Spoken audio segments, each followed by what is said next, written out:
Welcome back to Easy English Talk Podcast. Welcome back, everyone, to Easy English Talk Podcast. Priya, hey, how are you doing today? How has your day been so far? Ryan, honestly, it has been a good day. I had a quiet morning, which felt really nice. How about you? What have you been up to? I had a slow start, which I actually enjoyed. I made some tea, sat quietly for a while, and it felt peaceful.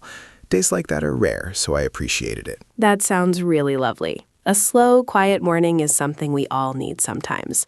It helps you feel more present and calm throughout the day. It really does. And speaking of being present, I want to take a moment to welcome all of you who are listening or watching right now. We are so glad you are here with us today on Easy English Talk Podcast. Yes, welcome everyone. Whether you are listening on your commute, relaxing at home, or taking a break, we are happy you chose to spend this time with us. This podcast is here for you. Now, before we get into today's topic, I want to ask you something directly. Where are you listening or watching from right now?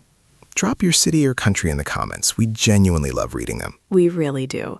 Every time we see a new location in the comments, it reminds us how far this podcast reaches. It is such a wonderful feeling to connect with people from all around the world. And while you're in the comments, we would love to know something else. Is this podcast helping you improve your English? Is it helping you grow in any way in your daily life? Your honest feedback means everything to us. We create every episode with real care and intention. So if something we said helped you, even a little, please share it. Your words encourage us to keep going and keep improving. Now, today we are discussing how to avoid using your phone too much in Ramadan. And if you've ever picked up your phone during this holy month and lost an hour without even noticing, then this episode is exactly for you. That is such a real and relatable struggle.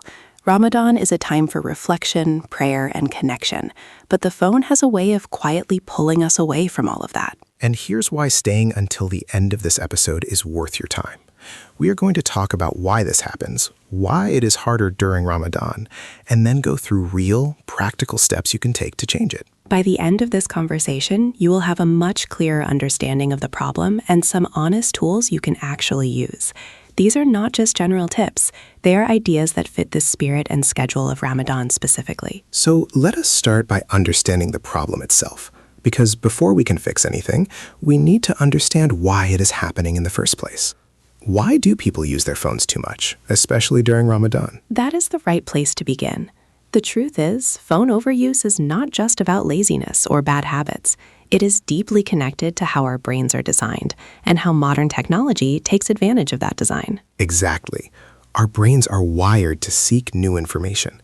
Every time we check our phone, there's a chance of something new, a message, a notification, a video, and that possibility keeps us coming back again and again. It is almost like a small reward system in our mind.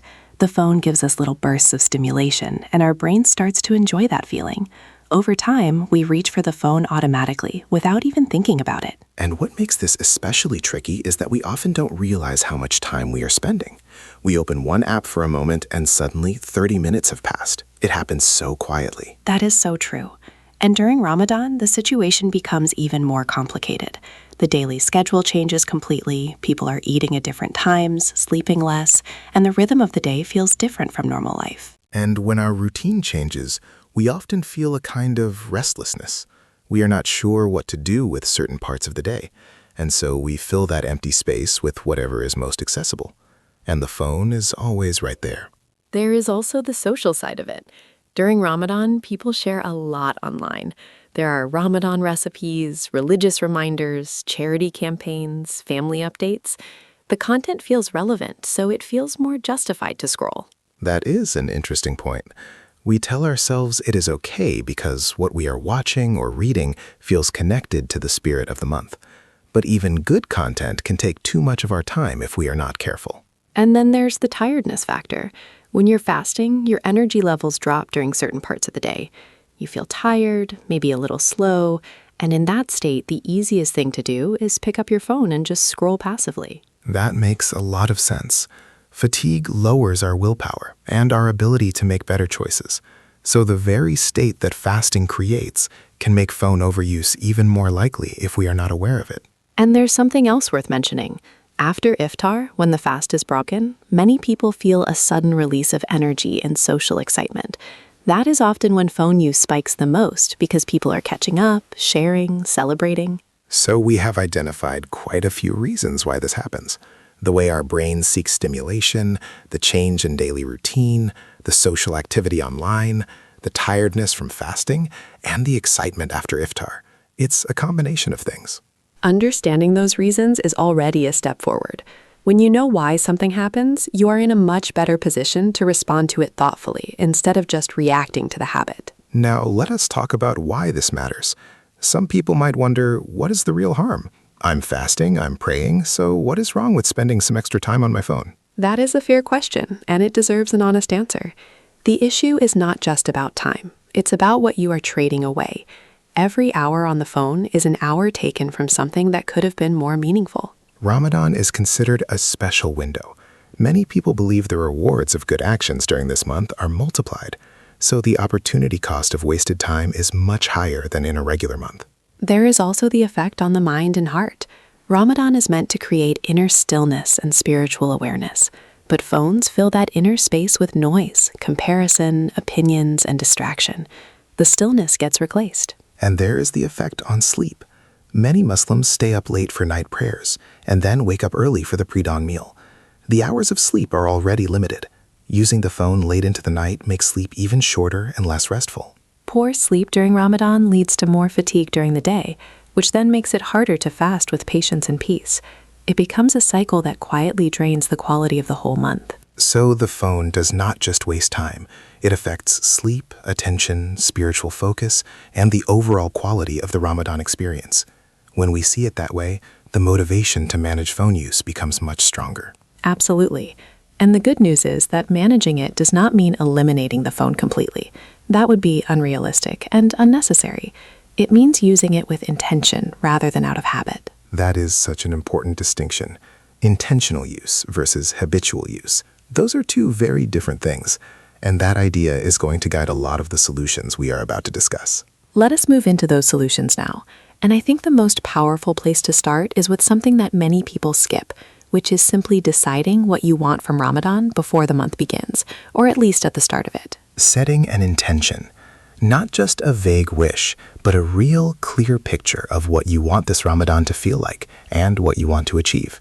When you have that picture, your daily choices start to align with it more naturally. For example, if your intention is to read more of the Quran this month, then every time you pick up your phone out of habit, there's something to compare it to. You can ask yourself, is this helping me reach my goal or taking me away from it? That small question creates a pause, and that pause is where the real choice happens. Without the intention, there's nothing to compare your actions to, so the habit just continues on its own. Setting an intention also creates a sense of meaning for the month, and when the month feels meaningful, you naturally become more protective of your time and more selective about what you give your attention to. The second step I want to talk about is something practical and simple. It's about making the phone slightly less convenient to access. Not impossible, just a little harder to reach automatically. This is based on something that behavioral scientists have studied. When something takes even a small amount of extra effort, we are less likely to do it unconsciously. That small friction breaks the automatic loop. So, what does this look like in practice? You could move your most used apps to a folder that takes one extra tap to open. You could turn off all non-essential notifications so the phone stops calling you to pick it up. You could also keep your phone in a different room during certain parts of the day, especially during prayer times or when you are reading. Out of sight really does mean out of mind, even if only a little. Some people put their phone on a shelf or in a drawer after Isha prayer and do not pick it up again until after Fajr. It sounds simple, but that one boundary can protect hours of rest and early morning peace. And if you are worried about missing something important, you can let your close contacts know that your phone access is limited during certain hours. Most people respect that, especially during Ramadan, when many others are doing the same. The third solution is about creating a daily structure that leaves less empty space for unplanned phone use. Because a lot of phone use is not intentional. It fills the gaps in our day when we have nothing else to do. During Ramadan, the schedule already has some natural structure. There are prayer times, iftar, suhoor, and tarawih for those who pray. But between these moments, there can be long stretches of unstructured time, especially in the afternoon. Those unstructured hours are where the phone tends to win. If you don't plan something for that time, the phone will plan it for you. So being slightly intentional about how you fill those gaps makes a big difference. It does not need to be something heavy or demanding. It could be a walk, a short nap, reading, preparing something for iftar, calling a family member, or listening to something uplifting. The key is that it is planned and purposeful. Even writing down a loose plan for the day the night before can help. It doesn't have to be a strict schedule, just a general idea of how the day will go. That small act of planning creates direction. And direction is protective. When you know what you are moving toward, you spend less time drifting. And phone overuse is often a form of drifting, moving without a clear destination. The fourth solution is one that I find especially meaningful, and it is about replacing phone time with something that feeds the soul. Not just avoiding the phone, but actively choosing what you do instead. This is important because restriction alone rarely works for long. If you just tell yourself not to use the phone without giving yourself something better, the urge stays strong. But when you replace it with something genuinely satisfying, the urge weakens naturally. In Ramadan, there are so many things that can fill that space. Reading Quran, even a few verses, making dhikr quietly, reflecting on your day in a journal, spending time in genuine conversation with family without phones at the table. Even learning something new can be deeply satisfying. And since you are listening to this podcast, clearly you are already someone who values learning and growth. That curiosity is something you can use intentionally during Ramadan. Listening to beneficial podcasts, reading books that inspire you, exploring the history of Ramadan or the lives of inspiring figures.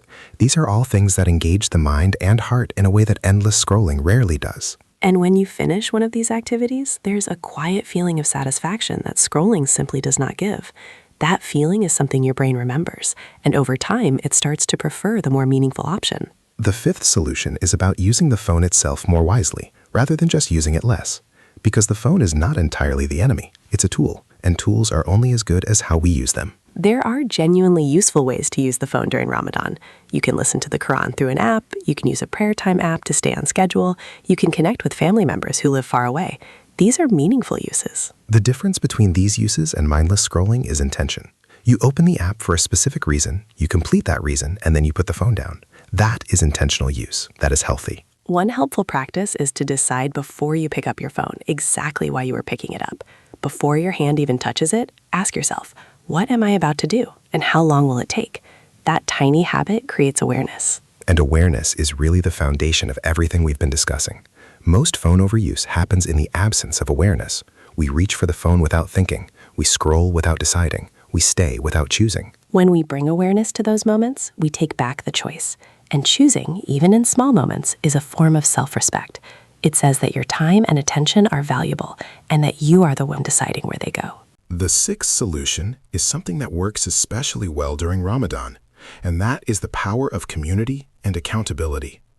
When people around you share a similar intention, the habit becomes much easier to maintain. If you have family at home, you can agree together to keep phones away during iftar. That shared meal becomes a space for real conversation, laughter, and connection.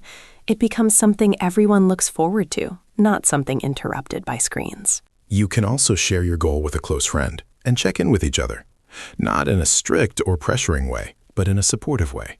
Knowing that someone else is on the same journey makes it feel less lonely. During Ramadan, there is already a sense of shared experience among people who are fasting. That collective spirit can extend to other intentions as well, including the intention to be more present and less distracted. Community creates culture, and culture shapes behavior far more than individual willpower alone. When being present and phone-free becomes part of the culture in your home or circle, it becomes easier and more natural for everyone. And for those who are doing this alone, without family or community around them, they can find that community in a different way. Even listening to this podcast is a form of being part of something. You are not alone in trying to grow. That is a beautiful point. Growth does not always happen in groups, but it is always easier when you feel connected to something larger than yourself. And Ramadan itself is that larger thing, a shared journey across the world. The seventh solution I want to mention is one that requires a little honesty with yourself, and that is to actually check your screen time and look at the numbers clearly and without judgment. Most smartphones today have a built-in screen time or digital well-being feature. It shows you exactly how many hours you spent on your phone and which apps took most of your time. And for many people, that number is a real surprise. Seeing the number written clearly makes the habit visible, and things that are visible are much easier to change than things that stay hidden.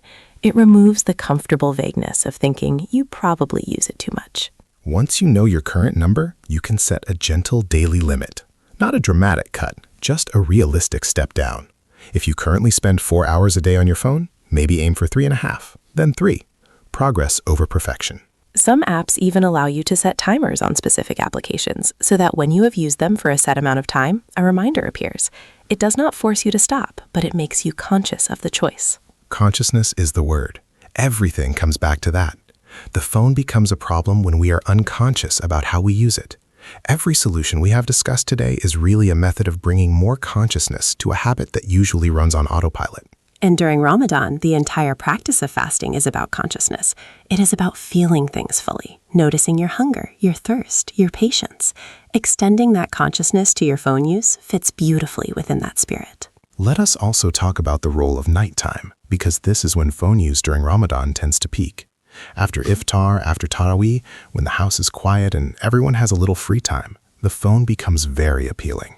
The night hours of Ramadan are actually considered very special in many traditions. The last third of the night in particular is viewed as a time for prayer, reflection, and closeness to God. And yet many people spend that time on their phones without realizing what they are missing.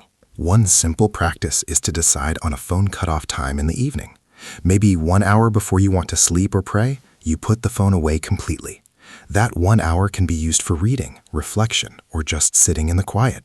The quiet is actually something that many people in the modern world are not comfortable with. We have become so used to constant stimulation that silence feels strange or even uncomfortable. But silence has its own kind of richness. In that quiet, thoughts come. Reflections arise. Gratitude surfaces.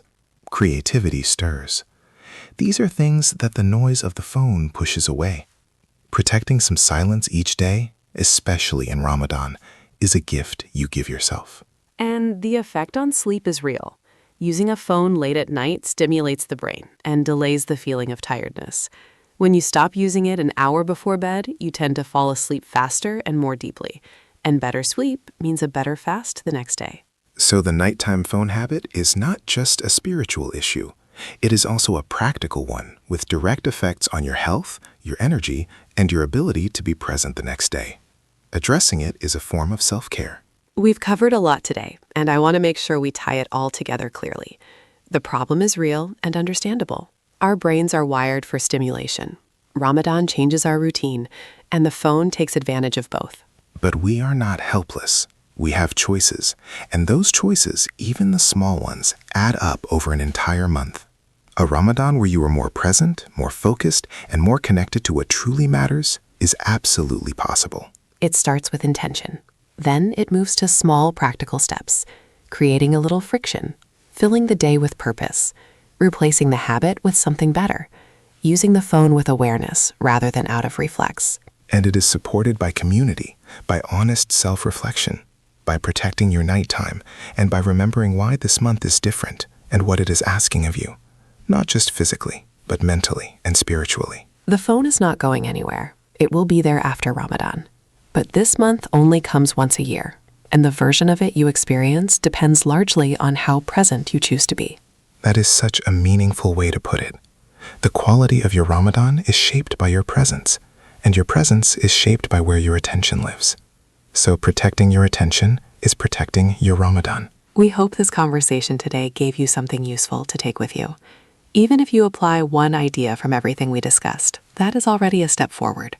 Progress is not about being perfect. It's about moving in the right direction. And you are already moving in the right direction by being here, by choosing to listen, by thinking about how to make this month more meaningful. That choice matters, and we genuinely respect it. Thank you so much for spending this time with us on Easy English Talk Podcast. It means a great deal to us that you are here, and we hope this episode added something good to your day and to your Ramadan. If this conversation was helpful, please share it with someone who might need it, and leave a comment telling us where you are listening from and one thing you are going to change about your phone habits this Ramadan. We read every single comment. And before you go, we want to invite you to explore more episodes on the Easy English Talk Podcast channel. We have conversations on so many topics that can help you improve your English, grow as a person, and think more clearly about your daily life. Every episode is created with the same care and intention as this one. So if this felt helpful and easy to follow, the other episodes will too. Go ahead and explore. Something good is waiting for you there. Until next time, take care of yourself, take care of your time, and enjoy every moment of this beautiful month. We'll be right here when you come back. Thank you for listening. This was Easy English Talk Podcast, and we will see you in the next episode. Take care, everyone. Thank you so much for listening. We'll see you in the next one.